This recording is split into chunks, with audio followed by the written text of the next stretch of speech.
నరేంద్ర మోదీ 5 దేశాల పర్యటన 100% విజయవంతమైంది. ప్రధాని మోదీ పర్యటన ఫలితంగా దాదాపుగా 3.5 లక్షల కోట్ల రూపాయల మేర భారత్కు పెట్టుబడులు రానున్నాయి. ప్రధానంగా ఇంధనం, సెమీ కండక్టర్లు వంటి కీలక రంగాల్లో పెట్టుబడులు పెట్టడానికి విదేశాలు ముందుకొచ్చాయి. అంతేకాదు ఈ పర్యటనలో 50కి పైగా అంతర్జాతీయ పేరొందిన వివిధ కార్పొరేట్ సంస్థల సీఈఓలతో ప్రధాని నరేంద్ర మోదీ సమావేశమయ్యారు. ఈ సందర్భంగా భారత్లో ఆయా కార్పొరేట్ కంపెనీలు పెట్టుబడులు పెట్టడానికి అవకాశం ఉందన్న వివిధ రంగాలకు సంబంధించిన వారితో ప్రధాని నరేంద్ర మోదీ చర్చలు జరిపారు.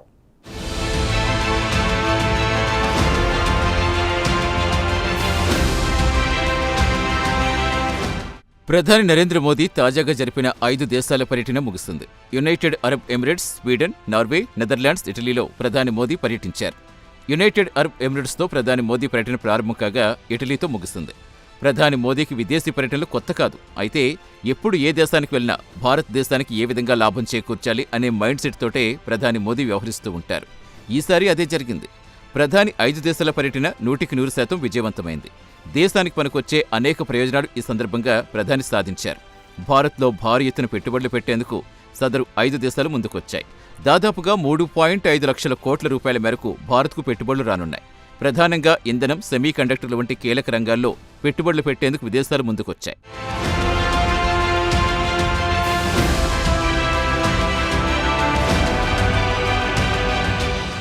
ఐదు దేశాల పర్యటన సందర్భంగా 50కి పైగా అంతర్జాతీయంగా పేరొందిన వివిధ కార్పొరేట్ సంస్థల చీఫ్ ఎగ్జిక్యూటివ్ ఆఫీసర్లతో ప్రధాని మోదీ సమావేశమయ్యారు. ఈ సందర్భంగా భారత్లో ఆయా కార్పొరేట్ కంపెనీలు పెట్టుబడులు పెట్టేందుకు అవకాశం ఉన్న వివిధ రంగాలకు సంబంధించి వారితో మోదీ చర్చలు జరిపారు. తాజా పర్యటన సందర్భంగా అనేక దేశాలతో సెమీ కండక్టర్ రంగంలో భారత్ వ్యూహాత్మక ఒప్పందాలు చేసుకుంది. ఇందులో chip manufacturing, supply chains, advanced technology సహకారం ముఖ్యమైనవి.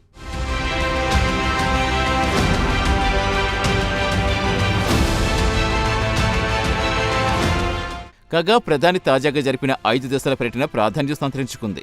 పశ్చిమాసియా ఉద్రిక్తతలు ఇంకా చల్లారలేదు. ఉద్రిక్తతలు ఇంకా రాజుకుంటూనే ఉన్నాయి. ప్రపంచవ్యాప్తంగా చమురు ధరలు మళ్లీ పెరుగుతున్నాయి. ఇందుకు ఏ దేశమూ మినహాయింపు కాదు. ఈ నేపథ్యంలో భారత్ ఆర్థిక స్థిరత్వం సాధించడం చాలా కీలకంగా మారింది. దీంతో భారత దేశాధినేతగా 5 యూరప్ దేశాల్లో ప్రధాని మోదీ పర్యటించారు.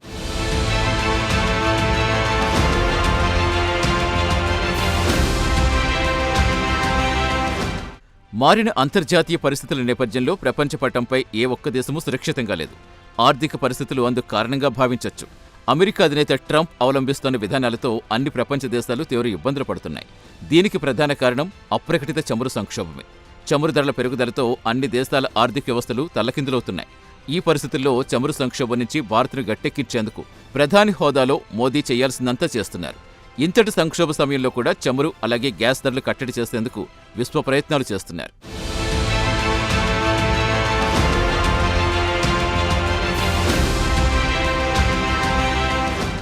కాగా అమెరికా విధానాలతో పెరిగిన చమురు ధరలు తట్టుకునేందుకు యూరప్ దేశాలతో మైత్రిని ఒక అవకాశంగా ప్రధాని తీసుకున్నారు. పశ్చిమాసియా దేశాలతో మైత్రికి ఆయన తీవ్ర ప్రయత్నాలు చేస్తున్నారు. ఇందులో ఆయన చాలా వరకు విజయవంతమయ్యారు. ఇక్కడ యునైటెడ్ అరబ్ ఎమిరేట్స్ గురించి ప్రత్యేకంగా ప్రస్తావించుకు తీరాలి. చమురు ధరలు ఎడాపెడా పెరుగుతున్న సమయంలో భారత్కు అండగా ఉండేందుకు యునైటెడ్ అరబ్ ఎమిరేట్స్ ముందుకొచ్చింది. ఇదంతా ప్రధాని మోదీ సమర్థవంతమైన దౌత్యం కారణంగానే అంటున్నారు అంతర్జాతీయ వ్యవహారాల నిపుణులు.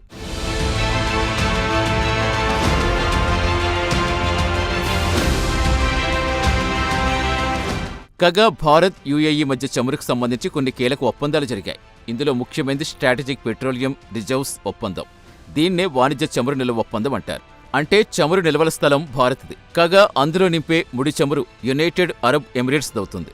అయితే చమురు నిల్వలు ఉపయోగించుకునే తొలి హక్కు భారత్కే ఉంటుంది. అంతేకాదు తాజా ఒప్పందం ప్రకారం యుఏఈకి చెందిన జాతీయ చమురు సంస్థ అడ్నాక్ భారత్లో వ్యూహాత్మక నిల్వ కేంద్రాల్లో భాగస్వామిగా మారుతుంది.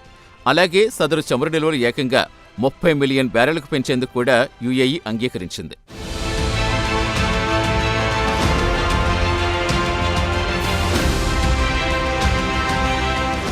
కాగా యుఏఈతో కుదిరిన ఒప్పందం ప్రకారం భారత్కు అనేక విధాలుగా ప్రయోజనం కలుగుతుంది.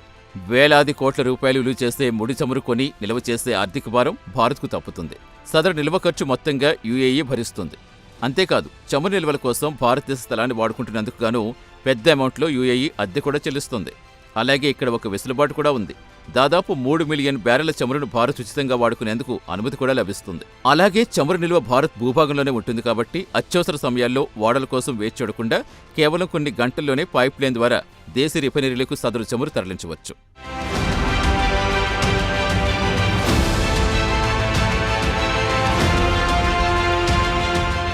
కాగా ప్రధాని మోదీ తాజా స్వీడన్ పర్యటన 2 దేశాల సంబంధాల్లో ఒక మైలురాయిగా నిలిచింది. ముఖ్యంగా రక్షణ సహకారానికి అత్యంత ప్రాధాన్యం ఇవ్వాలని 2 దేశాలు నిర్ణయించుకున్నాయి.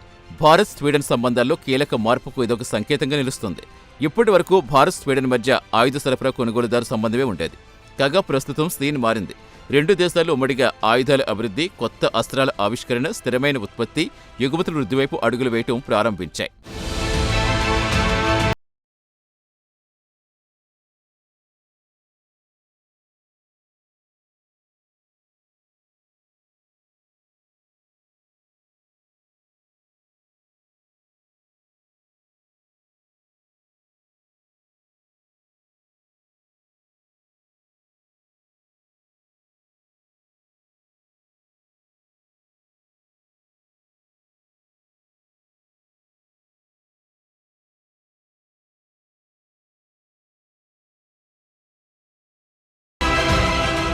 మొత్తం మీద ప్రధాని నరేంద్ర మోదీ 5 దేశాల పర్యటన సూపర్ డూపర్గా విజయవంతమైంది.